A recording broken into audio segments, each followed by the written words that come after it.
यह कहानी है उस वीर पुरुष की जिसने अपने राज्य, अपनी प्रजा और अपने स्वाभिमान की रक्षा के लिए अपना सब कुछ न्यौछावर कर दिया। 9 मई 1540 को महाराणा प्रताप का जन्म कुंभलगढ़ के किले में हुआ था। वे मेवाड़ के राजा उदय सिंह और रानी जयवंताबाई के पुत्र थे। प्रताप का जन्म ऐसे समय में हुआ जब मेवाड़ पर मुगलों का संकट था।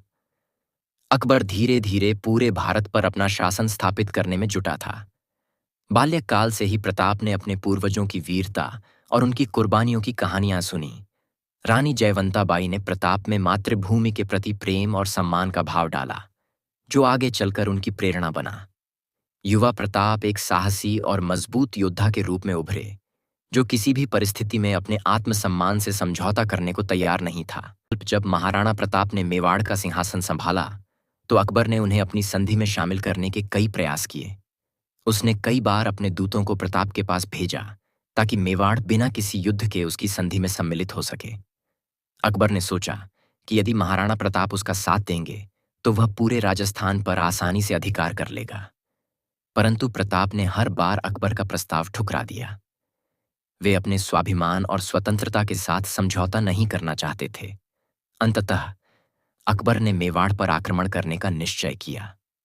महाराणा प्रताप ने भी निर्णय लिया कि चाहे कितनी भी कठिनाई क्यों न आए, वे मुगलों के सामने नहीं झुकेंगे और अपनी मातृभूमि की रक्षा के लिए प्राण भी न्यौछावर कर देंगे।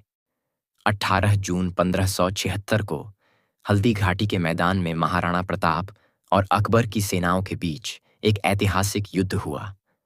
अकबर ने इस युद्ध में अपने एक विश्वास पात्र और राजा मान सिंह को नेतृत्व दिया था। महाराणा प्रताप के पास मात्र 20,000 सैनिक थे, जबकि अकबर की सेना 80,000 सैनिकों से सुसज्जित थी। संख्या में कम होने के बावजूद महाराणा प्रताप और उनकी सेना ने अद्वितीय साहस का परिचय दिया।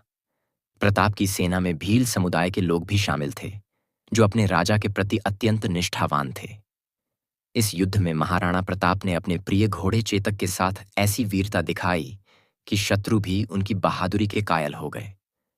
चेतक का नाम आज भी इतिहास में अमर है, क्योंकि उसने अपने स्वामी की रक्षा के लिए अपनी जान तक दे दी। युद्ध के दौरान जब महाराणा प्रताप को गंभीर रूप से चोट लगी, तब चेतक ने उन्हें सुरक्षित स्थान पर पहुंचाने के लिए अपनी आखिरी सांस तक दौड़ लगाई। चेतक के बलिदान की यह कहानी सुनकर किसी का भी दिल पिघल सकता है। हल्दी घाटी का युद्ध अत्यंत भीषण था। महाराणा प्रताप और उनकी सेना ने मुगलों को कड़ी टक्कर दी, लेकिन इस युद्ध का कोई निर्णायक परिणाम नहीं निकला। प्रताप ने अपने साहस और रणनीति से मुगल सेना को हराने के लिए हर संभव प्रयास किया। हालांकि वे इस युद्ध में पूरी तरह जीत हासिल नहीं कर सके, लेकिन उन्होंने अपनी वीरता से मुगलों के मन में एक भय पैदा कर दिया। जंगलों में संघर्ष और कठोर जीवन हल्दी घाटी के युद्ध के बाद भी महाराणा प्रताप ने हार नहीं मानी। उन्होंने अपनी सेना के साथ पहाड़ियों और जंगलों में रहकर गुरिल्ला युद्ध का तरीका अपनाया। जंगलों में रहते हुए महाराणा प्रताप ने कई वर्षों तक मुगलों के खिलाफ संघर्ष किया। वे और उनका परिवार बेहद कठिन परिस्थितियों में जीवन जीने को मजबूर थे। प्रताप ने अपने महलों और सुख सुविधाओं का त्याग कर अपनी मातृभूमि की रक्षा के लिए तपस्या की। उनके परिवार को कई बार भूखे पेट रातें गुजारनी पड़ीं और वे घास की रोटियां खाने पर मजबूर हो गए। महाराणा प्रताप के इस त्याग ने उनकी प्रजा के दिलों में उनके प्रति और भी अधिक सम्मान और प्रेम पैदा कर दिया। उनके साहस और निष्ठा ने हर राजपूत और मेवाड़ के नागरिकों को प्रेरित किया कि वे अपने राजा के साथ कंधे से कंधा मिलाकर खड़े रहें। प्रताप का यह जीवन उनके अदम्य साहस का प्रतीक बन गया और उनकी इस गाथा ने कई लोगों को मातृभूमि के प्रति अपने कर्तव्यों का पालन करने के लिए प्रेरित किया। कुछ वर्षों के बाद प्रताप को अपने संघर्ष में सफलता मिलने लगी। अपने संकल्प और कठिन परिश्रम के बल पर उन्होंने धीरे धीरे मेवाड़ के कई महत्वपूर्ण किलों को फिर से अपने अधिकार में लिया। उन्होंने मुगलों से देवगढ़, कुंभलगढ़ और गोगुंदा जैसे प्रमुख क्षेत्रों को छुड़ाया। प्रताप का यह विजय अभियान उनकी कठोर तपस्या और उनकी अदम्य इच्छा शक्ति का परिणाम था। उन्होंने यह साबित कर दिया कि यदि व्यक्ति अपने संकल्प में दृढ़ हो तो कोई भी ताकत उसे झुका नहीं सकती। महाराणा प्रताप के इस संघर्ष ने उन्हें केवल एक योद्धा ही नहीं, बल्कि एक प्रेरणा का स्तंभ बना दिया। उनके साहस और संघर्ष ने न केवल मेवाड़, बल्कि पूरे राजस्थान में स्वाभिमान और स्वतंत्रता के भाव को मजबूत किया।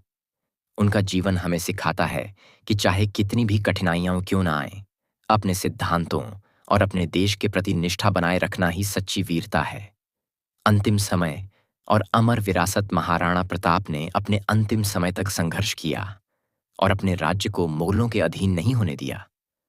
29 जनवरी 1597 को 57 वर्ष की आयु में उनका देहांत हुआ। अपने अंतिम समय में भी प्रताप ने अपने बेटे अमर सिंह से यह वचन लिया कि वे कभी भी मुगलों के सामने आत्मसमर्पण नहीं करेंगे और अपनी मातृभूमि की रक्षा के लिए हमेशा संघर्ष करेंगे। महाराणा प्रताप का यह त्याग और उनकी निष्ठा आज भी हमारे दिलों में जीवित है। उनकी मृत्यु के बाद भी उनकी वीरता और बलिदान की कहानियां जन जन में जीवित रहीं। उनकी गाथा पीढ़ी दर पीढ़ी सुनाई जाती रही और वे भारत की स्वतंत्रता संग्राम के प्रेरणा स्रोत बने। महाराणा प्रताप की इस कहानी से हमें सीखने को मिलता है कि सच्चा योद्धा वही है जो अपने स्वाभिमान और अपने देश के लिए किसी भी हद तक जाने को तैयार हो। महाराणा प्रताप का जीवन हमें यह सिखाता है कि मातृभूमि, सम्मान और स्वतंत्रता के लिए किसी भी प्रकार का त्याग किया जा सकता है। उनका संघर्ष, उनका साहस और उनकी स्वतंत्रता के प्रति निष्ठा हमें आज भी प्रेरित करती है। उनकी यह कहानी भारत के इतिहास की एक ऐसी अमर गाथा है जो कभी भुलाई नहीं जा सकती।